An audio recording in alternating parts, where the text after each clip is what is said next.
எதிர்பார்ப்புகளை குறைத்து விடுங்கள். எதிர்பார்க்கிறீங்க, ஆனா ஒரே ஒருவரிடம் தவிர ஏனைய எல்லா மனிதர்களிடம் எதிர்பார்ப்புகளை குறைச்சுங்க. நீங்க அல்லாஹ்விடத்துல எதையும் கேளுங்க, அதுக்காண்டி அல்லாஹ் அவனை போட்டு அழிச்சிருந்து கேட்டுறாங்க. ஒரு மனிதனுக்கு நன்மையான விடயங்கள் என்று அவன் நினைக்கின்ற சில பொழுது ஒரு மனிதனுக்கு அவன் செய்கின்ற பிரார்த்தனை அவனுக்கு சென்றடைய அது தகுதி இல்லைன்னா அது அவரை தான் வந்து சேரும். அப்ப நமக்கு அல்லாஹ்விடத்தில் நம்ம எவ்வளவு எதிர்பார்க்கலாம். யா அல்லாஹ் நீ இவ்வளவு தந்தா, யா அல்லாஹ் இன்னும் தரணும் என்று தைரியத்தோட கேளுங்க. அல்லாஹ் கோவிக்க மாட்டான், சந்தோஷப்படுவான். அல்லாஹ் உங்களை பார்த்து சந்தோஷப்படுவான், மகிழ்ச்சி அடைவான். யா அல்லாஹ் நீ தந்தே ஆகணும். ஆனால் நீங்கள் எதிர்பார்ப்புகளை மனைவிட்ட வச்சுட்டீங்க, பிள்ளைகிட்ட வச்சுட்டீங்க, நண்பர்கள்ட்ட வச்சுட்டீங்க என்று சொன்னால் எதிர்பார்ப்புகள் 100%, 80%, 70% எவ்வளவு வைக்கிறீங்களோ அந்த அளவுக்கு கவலை ஏற்படும். ஒரு ஆளை 100% நம்புறீங்க, இவர்கிட்ட போனா இது நடக்கும் என்று. அவரு ஒரு 100 ரூபாய் உதாரணத்துக்கு 100 ரூபாய் தேவை, அவர் 20 ரூபாய் தராரு, 80% கவலையோட வருவீங்க. 100 ரூபாய் தராரு, சந்தோஷமா வருவீங்க. சில பொழுது அவர் ஒண்ணுமே தரையில்லைன்னா 100% எதிர்பார்ப்பு 100% கவலையாக மாறும். எதிர்பார்ப்புகளுக்கு ஏற்ப கவலை ஏற்படும். நீங்க அல்லாஹ்விடத்துல 100 அல்ல, நீங்க கோடி கேளுங்க. அல்லாஹ் சொல்ற என்ன, அல்லாஹ்வுடைய தூதர் என்ன சொன்னாங்க? அல்லாஹ் சொல்றான், வைதா சஅலக இபாதி அன்னி ஃபஇன்னி கரீப் உஜீபு தஅவத தாஇ இதா தஆன். நீங்க என் அடியார்களிட்ட கேட்டா நான் சமீபமா இருக்கிறேன், எதை கேட்டாலும் நான் கொடுப்பேன். ரசூல் ஸல்லல்லாஹு அலைஹி வஸல்லம் என்ன சொன்னாங்க?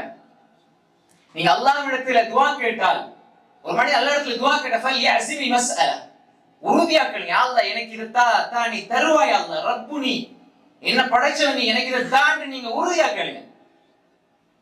உதுல்லாஹ வ அன்தும் மூகினூன பில் இஜாபா, அல்லாஹ் தருவான் என்ற நம்பிக்கையோட கேளுங்க. ஆனா அடுத்தவங்க எதிர்பார்க்கறது குறைச்சிடுங்க. அல்லாஹ்விடம் கேட்கின்ற பொழுது அல்லாஹ் ஒரு அடியானுடைய உள்ளத்துல உதிப்ப போடுறான், இந்த அடியான போய் சந்திங்க, அவரோட பேசுங்க, அவரோட என்ன இருக்குது பிரச்சனைக்கு கேளுங்க, கொடுங்க. ஆனா அவர் நினைப்பார் வந்து அல்லாஹ் தரையில்லை, அல்லாஹ் இப்படி தருவான், அல்லாஹ் இப்படி தருவான். எல்லாரும் சிரிச்சு சந்தோஷமா இருப்பாங்க. நீங்க போயிட்டு அவங்களோட பாக்குறதுக்கு சிரிச்சு சந்தோஷமாவே இருப்பாங்க, நல்லா பேசிக்கிட்டே இருப்பாங்க. 10 நிமிஷம் உட்கார வச்சு தனியா பேசி பாருங்க, உங்களோட கண்ணும் கலங்கு, அவரோட கண்ணும் கலங்கு, சிலருடைய கிட்னியே கலங்கிது. ஒருத்தர் கதைகள் பாக்குறதுக்கு சந்தோஷமா இருப்பாங்க, சிரிச்சு சந்தோஷமா இருப்பாங்க. தனியா கொஞ்சம் 10 நிமிஷம் உட்கார வச்சு அவனோட வரலாறு கேளுங்க. சிரிப்பவர்கள் எல்லாம் கவலைகள் இல்லாமல் சிரிக்கிறார்கள் நினைக்க வேண்டாம். சிரிப்பவர்கள் கவலைகளை மறைத்து வைத்துக் கொண்டு சிரிக்கிறார்கள். தானும் தன்னை சூழ உள்ளவர்களும் சந்தோஷமாக இருக்க வேண்டும் என்பதற்காக தனது வலிகளை புதைத்துக் கொண்டு அந்த மண்ணுக்கு மேலால் நடமாடுகிறார்கள். நம்ம தெளிவாக புரிஞ்சு கொள்ளணும். அதனால தெளிவாக புரிஞ்சு கொள்ளுங்க.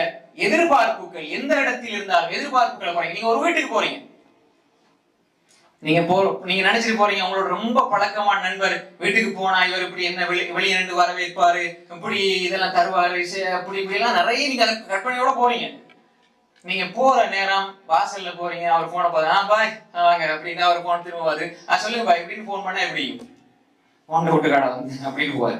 அதே இது நீ எதுவுமே பொருட்படுத்த இல்லை, அது நேர்மாறா நடக்கும். சந்தோஷம் கவலை அப்படிதான். நீங்க எதுவுமே பொருட்படுத்தல, இவர் எங்கப்பா நான் கண்டுக்க போறா, சரி போய் பாப்போன்னு போறீங்க, அவரு வெளிமேண்டு வாங்க பாய் இப்படி உட்காருங்க அப்படி இப்படின்னு என்ன வேணும் குடிக்க அது இது இப்படின்னா நீங்க எதிர்பார்க்கல தானே. நீங்க போனது ஒரு 0 பாயிண்ட், எதுவும் நடக்கலாம், ஆனா 100% சந்தோஷம் அங்க ஏற்படும். எனவே எதிர்பார்ப்புகளை குறைத்தால் ஒரு மனிதனுடைய வாழ்க்கை வந்து சந்தோஷமாயிருக்கும்.